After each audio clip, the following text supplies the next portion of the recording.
ఈ దేవుడు ఎవరంటే నీ చేతిలో ఉన్న దానితోనే చిత్ర విచిత్రాలు దేవుడు జరిగిస్తాడు.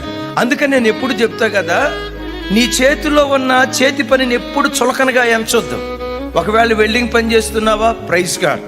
టీచర్ ఉద్యోగం చేస్తున్నావా, ప్రైజ్ గాడ్. లేదు ఫ్యూర్ ఉద్యోగం చేస్తున్నావా, కంగారు పడద్దు.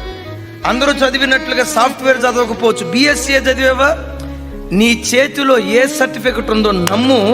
నీ చేతిలో ఉన్న దానితోనే దేవుడు అద్భుతాలు చేయటం ప్రారంభిస్తాడు. ఇశ్రాయేలీయులను ఐగుప్తు దాస్యత్వం నుంచి విడిపించడానికి మోషే చేతిలో ఉన్న చేతి కర్రతోనే దేవుడు అద్భుతం చేశాడు. గొప్ప గొలియాతును చంపటానికి దావీదు చేతిలో ఉన్న ఆ చిన్న ఒడిసెల రాయి దేవునికి చాలు.